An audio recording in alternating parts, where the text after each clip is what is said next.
Hello दोस्तों, नमस्कार। आप सभी का स्वागत है राधे टीचर एकेडमी पर। तो देखिए दोस्तों, जैसा कि आप लोग जान रहे हैं, ये सीरीज चल रही है Allahabad high court group C और डी का जो प्रीवियस ईयर पेपर है उसको हम लेकर सॉल्व करवा रहे हैं। तो आज हमारा तीसरा जो ग्रुप सी का पेपर है 2022 में पूछा गया था। क्या था? Group C group C group C group C का हिंदी है और ये 2022 का पेपर है। क्या है? 2022 का पेपर है और किस तिथि को हुआ था? 18/12/2022 को ये हुआ था। तो इस पेपर को हम लेकर सॉल्व करवा रहे हैं।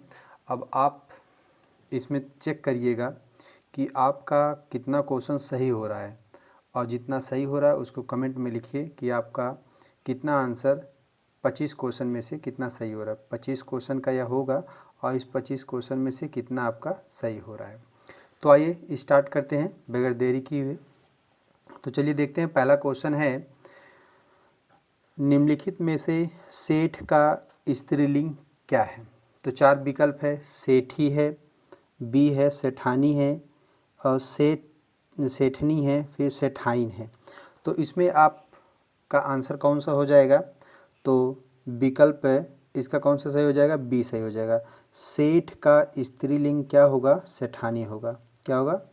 सेठ का स्त्रीलिंग सेठानी होगा। हमारा 27वां क्वेश्चन है। 27वां क्वेश्चन है, निम्नलिखित में से ला उपसर्ग से बनने वाला शब्द नहीं है। इसको ध्यान दीजिएगा, नहीं पूछा है। तो नहीं पूछा है तो इसमें क्या करेंगे? लाजवाब, लापता, लाइलाज, लॉटरी। तो देखिए इसमें जो विकल्प डी है ये आपका क्या हो जाएगा? सही हो जाएगा। इसमें लॉटरी में ला उपसर्ग नहीं जुड़ा है, और इसमें ये जवाब है, ये इलाज है, ये पता है।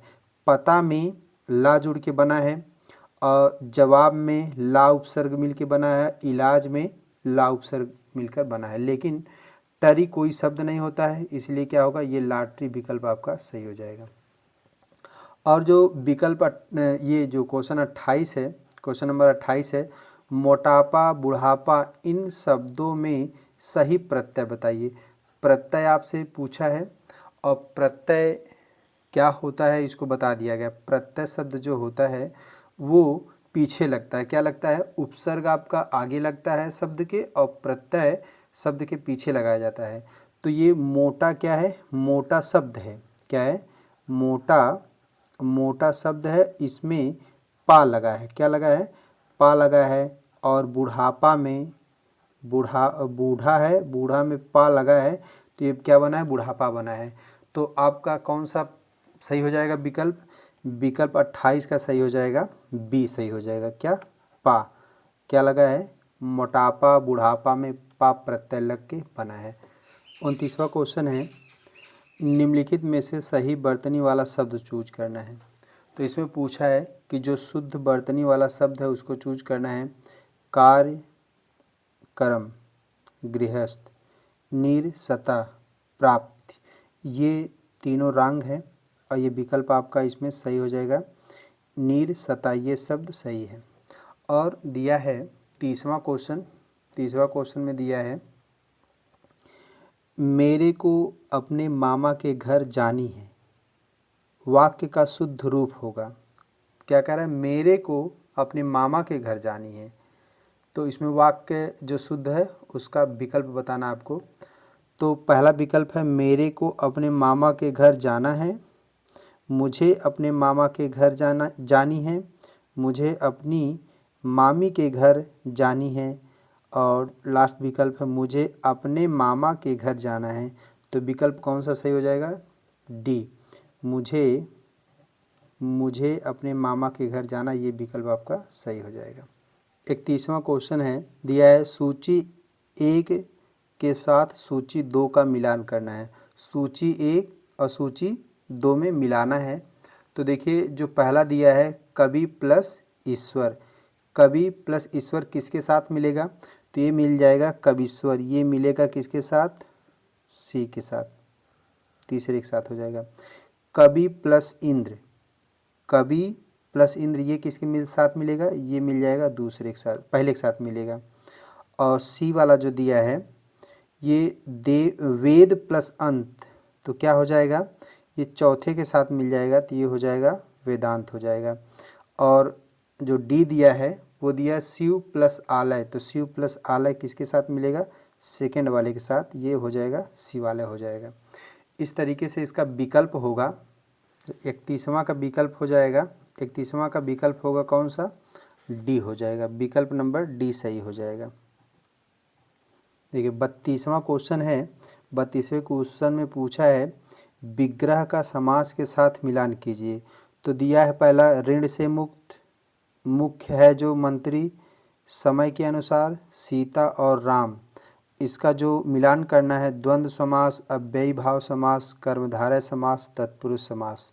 तो इसमें से कौन किसके साथ मिलान होगा, तो आइए देखते हैं। ये जो पहला है ए विकल्प है, ऋण से मुक्त, ऋण से मुक्त किससे मिल जाएगा, तो ये मिल जाएगा चौथे से। चौथा कौन सा है, ये ऋण से मुक्त, ये हो जाएगा तत्पुरुष समास हो जाएगा। कौन सा हो जाएगा, तत्पुरुष समास से होगा। फिर मुख्य है जो मंत्री, मुख्य है मंत्री, बी किससे मिल जाएगा, ये सी से मिल जाएगा, किससे, कर्मधारय समास। समय के अनुसार, समय के अनुसार ये जो किससे मिलेगा, ये अव्ययी भाव समास, इसके साथ मिल जाएगा। और सीता और राम, सीता और राम क्या हो जाएगा, ये द्वंद्व समास, ये पहले से मिल जाएगा, है ना। तो इस तरीके से विकल्प इसका देखिए कौन सा सही होगा। इस तरीके से 32, ये क्वेश्चन नंबर 32 का विकल्प है, ये कौन सा सही हो जाएगा, सी इसका विकल्प सही हो जाएगा। देखिए 33वां क्वेश्चन में पूछा है मनाली में अनेक स्थान देखने योग्य हैं, रेखांकित वाक्यांश के लिए निम्नलिखित में से एक शब्द बताना है। तो ये जो स्थान देखने योग्य है ये रेखांकित है, इसमें बताना है, ये रेखांकित वाक्यांश के लिए एक शब्द बताना है ना। तो क्या हो जाएगा, दूरदर्शी होगा कि अवर्णनीय होगा कि ऐतिहासिक होगा कि दर्शनीय होगा। तो विकल्प कौन सा सही हो जाएगा, डी आपका विकल्प सही हो जाएगा। 34वां क्वेश्चन है, 34वां क्वेश्चन है निम्नलिखित अलंकारों में से अर्थालंकार का भेद है। क्या पूछा है, अर्थालंकार का भेद पूछा है। तो ये अनुप्रास, उत्प्रेक्षा, यमक और श्लेष, ये जो अनुप्रास है, यमक है, श्लेष है, ये शब्दालंकार के भेद हैं। और ये जो विकल्प बी है ये अर्थालंकार के भेद हैं। तो विकल्प कौन सा सही हो जाएगा, बी सही हो जाएगा। 35वें क्वेश्चन में कहा है कि निम्नलिखित युग्मों में से क्रोध को दर्शाने वाले मुहावरों का सही समूह होगा। तो ये पूछ रहा है कि जो क्रोध है इसका मुहावरा जो दर्शाने वाला वो कौन सा होगा। तो 5 विकल्प है, लाल पीला होना, खून खौलना, दांत पीसना, पीठ दिखाना, आग बबूला होना। तो इसमें से कौन सा सही हो जाएगा, सी सही हो जाएगा। कौन कौन सा, ए क्या है, लाल पीला होना, सी क्या है, खून खौलना, डी क्या है, आग बबूला होना, और ई क्या है, दांत पीसना। ये क्रोध को दर्शाने वाले मुहावरे हैं। देखिए 36वां में पूछा है होनहार वीरवान के होत चीकने पात, लोकोक्त हेतु उचित अर्थ है। तो 36वें में कौन सा सही हो जाएगा आपका, विकल्प 4 दिया है, होनहार के लक्षण प्रारंभ से ही प्रकट होने लगते हैं, होनी का टाला नहीं जा सकता, होनी को टाला नहीं जा सकता, क्या है, होनी को टाला नहीं जा सकता, वीर ही सफल होते हैं, होने वाला काम होकर रहेगा। तो इसमें 36वें में विकल्प सही हो जाएगा कौन सा, ए, विकल्प ए सही हो जाएगा, होनहार के लक्षण प्रारंभ से ही प्रकट होने लगते हैं। 37वां क्वेश्चन है निम्नलिखित शब्दों के विलोम युग्म शब्द बताना है। अस्त का क्या होगा, उदय होगा कि अरुचि का रुचि होगा कि अर्थ का व्यर्थ होगा, आविर्भाव का तिरोभाव होगा, अनुरक्ति का विरक्त होगा। तो इसमें से चारों का इनमें से विकल्प आपको चूज करना है। तो कौन सा सही होगा, तो विकल्प इसका सही हो जाएगा आपका 37वां का डी सही हो जाएगा। कौन सा, कौन सा वाला, डी वाला सही होगा। ए का भी सही है, अस्त का उदय होगा। बी दिया है अरुचि का रुचि, ये भी सही है। और जो डी दिया है आविर्भाव का तिरोभाव, और ई का जो दिया है अनुरक्ति का विरक्ति, ये विकल्प सही है। देखिए निर्देश दिया गया प्रश्न संख्या 38 से 42, नीचे लिखे गद्यांश को ध्यानपूर्वक पढ़कर उस पर आधारित प्रश्नों के सही उत्तर दीजिए। तो इसको गद्यांश दिया है, गद्यांश को पढ़कर इससे जो संबंधित प्रश्न है नीचे उनको हमें सॉल्व करना है। तो आइए सबसे पहले हम इस गद्यांश को ध्यानपूर्वक पढ़ते हैं। दिया है स्वाधीनता मनुष्य का जन्मसिद्ध अधिकार है। मनुष्य को तो क्या सृष्टि के छोटे बड़े सभी प्राणियों को यह अधिकार समान रूप से प्राप्त है। किसी भी प्रत्यक्ष या अप्रत्यक्ष कारण से इसकी अप्राप्ति ही पराधीनता कहलाती है। पराधीनता में प्राणी की प्रवृत्तियां कुंठित होकर रह जाती हैं।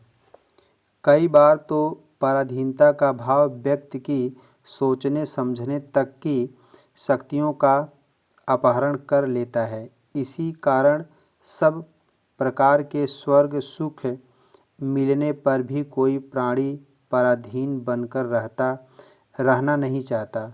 सोने के पिंजरे में बंद तोता भी कभी सुखी नहीं रहता। इसी भावना से अनुप्राणित होकर वह अपने पंख और सिर बार बार पिंजरे की सलाखों से टकराता है ताकि उन्हें तोड़कर खुले आसमान में उड़ जाए। यह सघन डालियों पर बैठकर उन्मुक्त मधुर स्वरों में गीत गाए। जब एक अज्ञानी पक्षी में स्वाधीनता की इतनी तड़प दिखाई देती है तो फिर बुद्धिमान सजीव और सशक्त मनुष्य का तो कहना ही क्या है। पराधीन व्यक्ति का अपना किसी प्रकार का व्यक्तित्व नहीं होता। ये था आपका गद्यांश था। अब इससे संबंधित जो क्वेश्चन है उसको आइए देखते हैं। क्वेश्चन नंबर 38, निम्नलिखित में से मनुष्य का जन्मसिद्ध अधिकार क्या है। तो चार विकल्प दिया है, व्यक्तिहीनता, गतिहीनता, पराधीनता, स्वाधीनता। तो इसमें से विकल्प सही हो जाएगा कौन सा, डी सही हो जाएगा, स्वाधीनता। और 39वां क्वेश्चन है, सोने के पिंजरे की सलाखों से तोता किस भाव से प्रेरित होकर टकराता है। तो इनमें चार क्वेश्चन आंसर दिया है।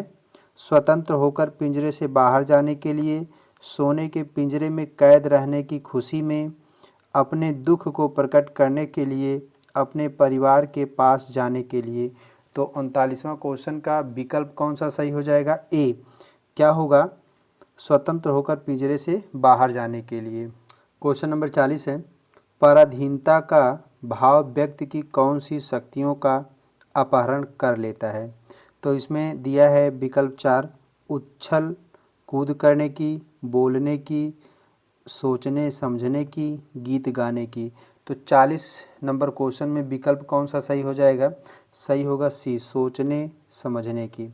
41वां क्वेश्चन दिया है, प्राणी की प्रवृत्तियां तब कुंठित हो जाती हैं जब वह क्या होता है, बहुत दुखी होता है, स्वाधीन होता है, पराधीन होता है और बहुत प्रसन्न होता है। तो 41वें का कौन सा हो जाएगा, आपका आंसर सही हो जाएगा बी, पराधीन। क्या होगा, पराधीन होता है।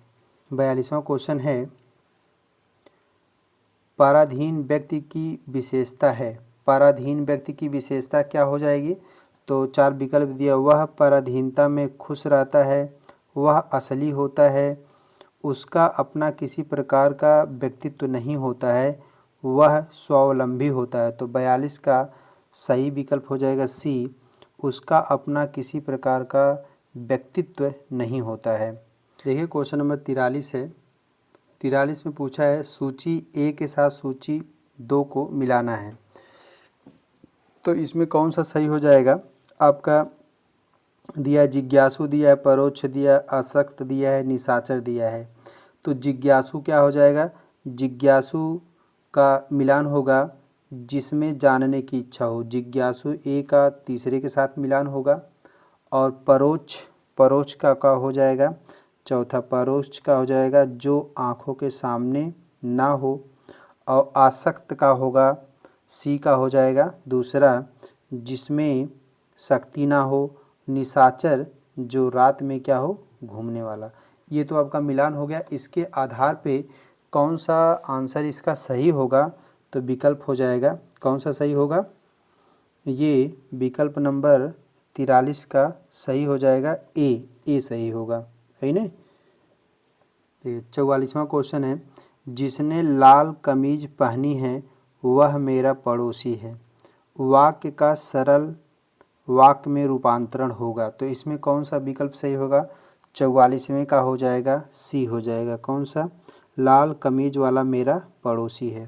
देखिए 45वां क्वेश्चन दिया है, सामने के मकान में रहने वाली सुशीला अत्यंत मेधावी छात्रा है। में रेखांकित पदबंध का सही विकल्प होगा।